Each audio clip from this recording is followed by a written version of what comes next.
Hello everyone, how are you guys doing today? It's the Mark and Josie show. We're back. All right. Hopefully you guys missed this. We wanted to kind of take a look at something that happened here, and I think this happened a couple of years ago with a Haitian kid in Miami, and I don't even know this guy's nationality. Hopefully it's not another Haitian guy that's giving us a bad rap. But it turns out this guy wanted to play basketball so badly that he ended up going back to high school? High school. And posed as like a high school kid. Let's go ahead and let's watch and The new guard playing for the Hillcrest High basketball team in Dallas this past season turned a lot of heads. He would sometimes drop 30 or more points in a game. Turns out he really was a man among boys. Tony DeCopel has the score. Man among boys. It was a year to remember for Rashoon Richardson, leading his basketball team to the playoffs this winter and earning the District Offensive Player of the Year award. There was just one problem. Authorities say the supposedly 17-year-old Richardson was actually this man, 25-year-old Sidney Gilstrap-Portley, That's a looking big gap. for a second taste of athletic glory. Christopher Bayer is the principal of Hillcrest High School in Dallas. He fooled us, he did. And it's painful to even say that because it hurts in both ways. Like Why painful? It's just painful because of the kind of the slap in the face. Our office staff, our counselors, everybody reached out, trying to find ways to help support this student with a really horrible story. Gilstrap-Portley allegedly told officials he was a refugee of Hurricane Harvey and homeless too.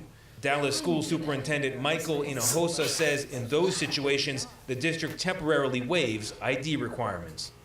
Lies. Why? Why would you do that? But why would the district waive ID? Waive ID. So you're telling me anybody can walk into your school and pretend?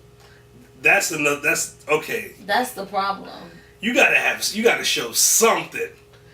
I mean, I don't care if it's a library card, a Kroger card. You gotta show. Well, you gotta have something. You gotta have. Social Security number, YMCA, LA Fitness, something with some type of image. Yeah, something that I can show that who you are, right? You can't tell me. They feel fooled. You should feel fooled. Come on. All right, let's watch this thing. He didn't look out of place. Not out of place at all. But after 9 months Not out in of the place at Dallas all? school system, Okay. one of Gilstrap-Portley's former coaches tipped off authorities. Wow. This was a thirst that he had, and he put everything at risk for himself and for us to live this charade. Gilstrap-Portley last walked out of school here April 25th. Now, he has since been charged with tampering with government records, a charge we tried to reach him for comment on. Now, Jeff, if he had not been caught, it appears he would have been nearly 30 years old when he graduated from high school the second time. Be interested to hear what he has to say about this. Tony, thank you. Okay. Wow. What do you think? Wow. Well, the first problem is the fact that they don't check IDs. The district doesn't check IDs for homeless and poor, which I understand if they were, younger, maybe a certain age, but somebody of that age, 17 years old, and they kind of look questionable, you have to do your research. They should have really went and tried to find out what's going on. Yeah, the thing, see, I'm pretty sure that those teachers and the principals all have to do background checks, right? Yeah. If you are a teacher, you got to do a background check. If you're a principal, you need a background check. So if you have a complete stranger in there and you can't have an ID, you got to run prints or so, I don't know. You got to have something because everybody in the school needs to be identified, right? Exactly. So if in fact that you could not identify this person somehow, then you're telling yourself you're putting yourself in a situation like that.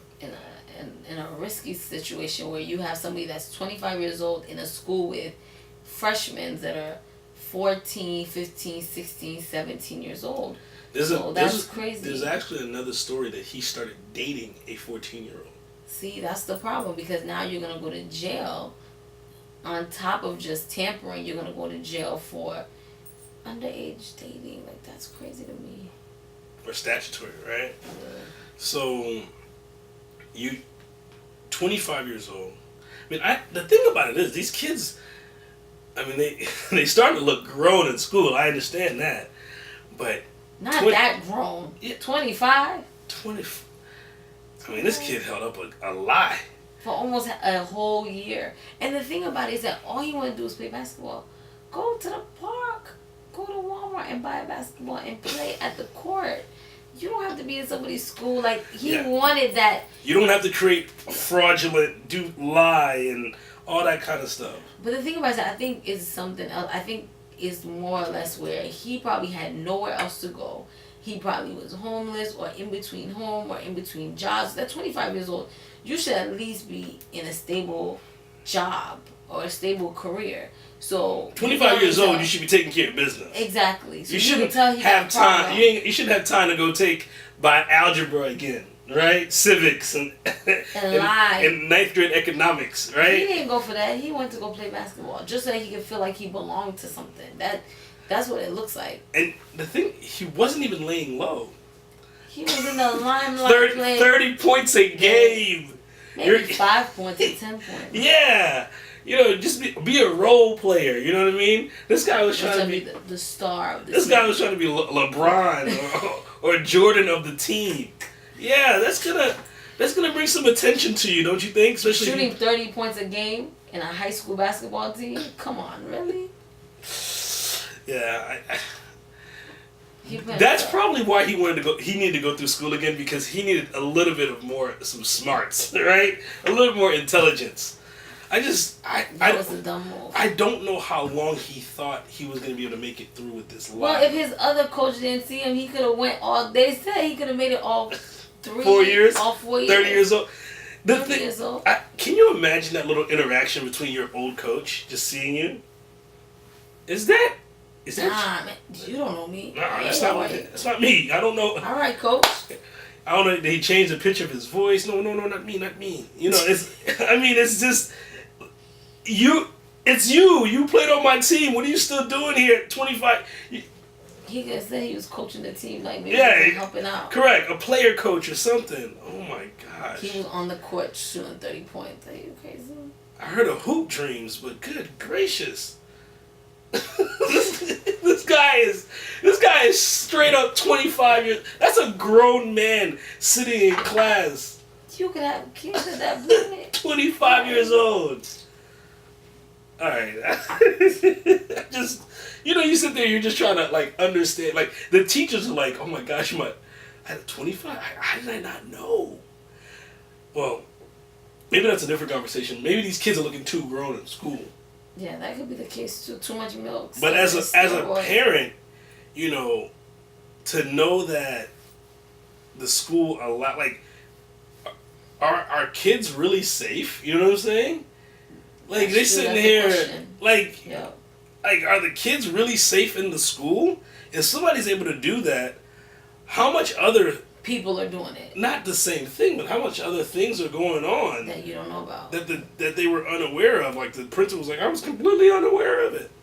Yeah, you were unaware of it. You're allowing people with no ID to enter into the school, no identification, and at least if you say, okay, day one, maybe there's like a week of no ID, right? Mm-hmm. A couple of days of no ID. Yeah. But by the 4th or 5th day, show me ID. Because the thing about it is that in the school system now, when you go pick up the kids, they're double checking. Even though you're the parent, you're in the system, they're checking, they're asking you for your ID, they're making you write it down. There's protocol, so I'm trying to figure out, even if he was homeless or in between or refugee, you have to check something. There's a document, a birth certificate. There's something that you could get in order for you to identify who this person was and how old they are. Because any other time, even parents go pick up their kids, they give them a hard time.